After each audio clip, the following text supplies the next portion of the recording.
Welcome to NFL Live. We are so glad you're with us. Did you see what Nick Chubb said about the Browns offense? That's coming in moments. Also, somebody in this studio said there's a young quarterback who's being utilized like Lamar Jackson. It might be Dan Orlovsky because he's actually here. These people are not here, but they're still with us. Mina Kimes, Marcus Spears, and Adam Schefter. We got so much to get to today, and we start right with Shefty. There's so much to talk about around the league, but tell us some news about Steelers running back James Conner.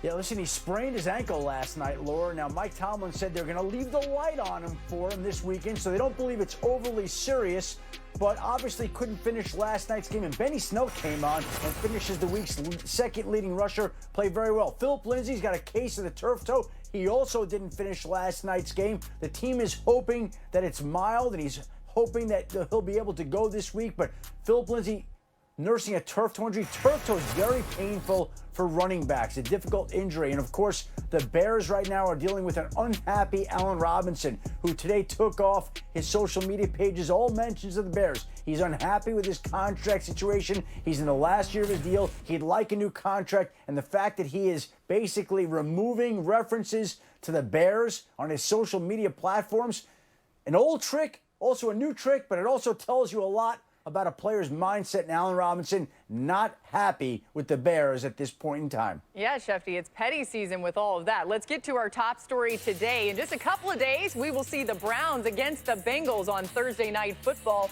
And one of our favorite teams on paper the last couple of years, early on, one of the biggest disappointments yet again, the Cleveland Browns got blown away by the Baltimore Ravens on Sunday, losing 38-6. Here's quarterback Baker Mayfield and running back Nick Chubb on why they have hope.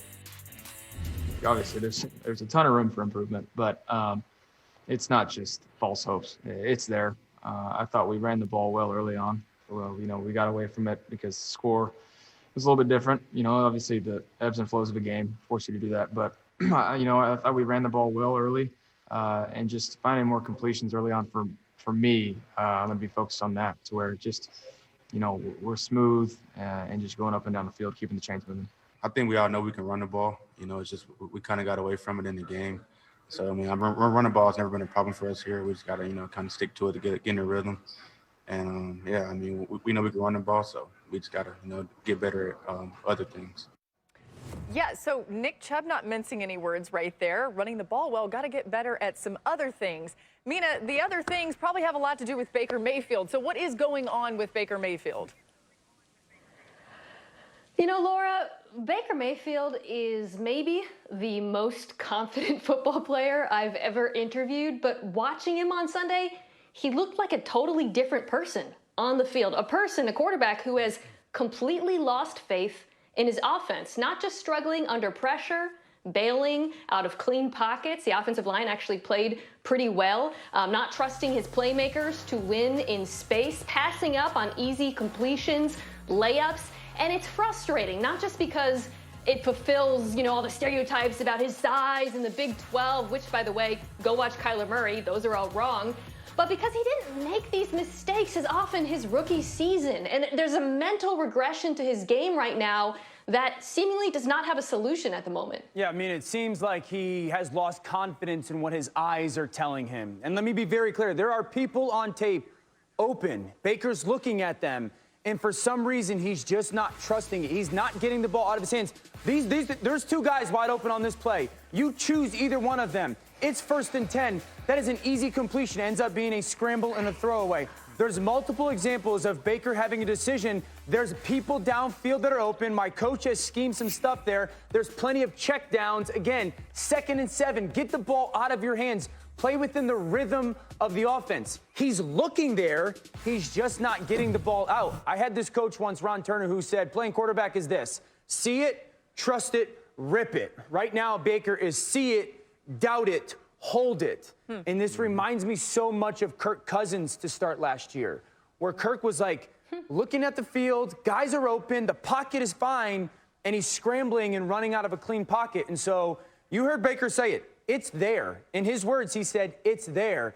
They got to get him to that point where he gets his stinger back. Yeah, interestingly enough, with Kirk Cousins, it was his receivers that started to challenge him, started to turn the buck there a little bit. Looking at Baker Mayfield's numbers when targeting wide receivers alone, it's not pretty. Since last season, he's completed just 56% of his throws to wideouts with 12 touchdowns and 20 interceptions.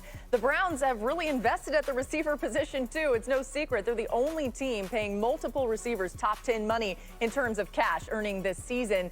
And those two being OBJ and Jarvis Landry, of course. How about OBJ? He's talking about his quarterback here. I'm going to be honest with you. I've never played quarterback, so I could never – it's very hard to put yourself in someone else's shoes. And as a receiver, you're like, man, I'm open or this or that. And that's just not – it's not feasible for me to think about what he may be going back through, what he may be going through back there, or if there's pressure or if there's things going on. So I know there's a lot on his plate. I know that none of us played the way that we would have wanted to play on Sunday. So a mature perspective there from Odell Beckham Jr., but Marcus, he himself has predicted a big 2020. He's the guy that after a big third down drop was getting IVs in the game. Why haven't we seen Baker Mayfield and Odell Beckham Jr. get on the same page yet? I have to say that Baker, you all know.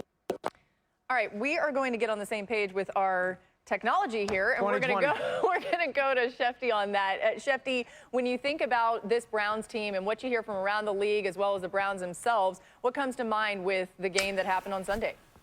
Listen, Baker Mayfield's got a lot of talent and he's got a lot of swagger, but you're not seeing that right now for whatever reason. And when I watch the body language of him, Dan brings up the throws, Mina brings up the other factors, and they're right in everything that they say.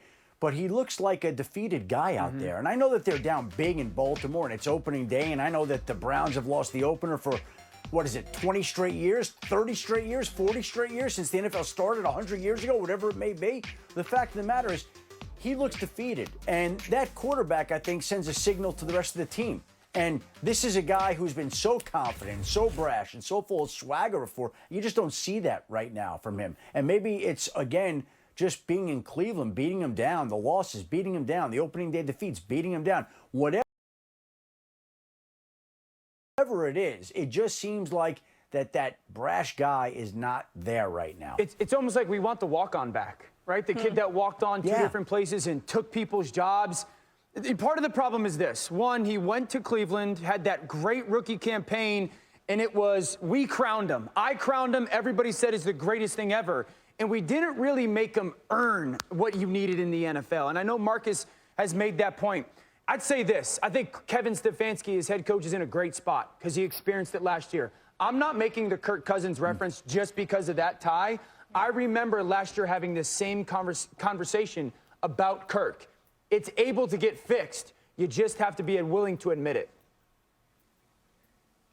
Yeah, and that's a great point, Dan, because all offseason we've been talking about Kevin Stefanski and that offense around Kirk Cousins and all the things he did to make Kirk's life easier. So much play action, the designed rollouts. You did see some of that, but, they got behind and couldn't run the ball the way they wanted to and do some of those run actions. But here's the thing.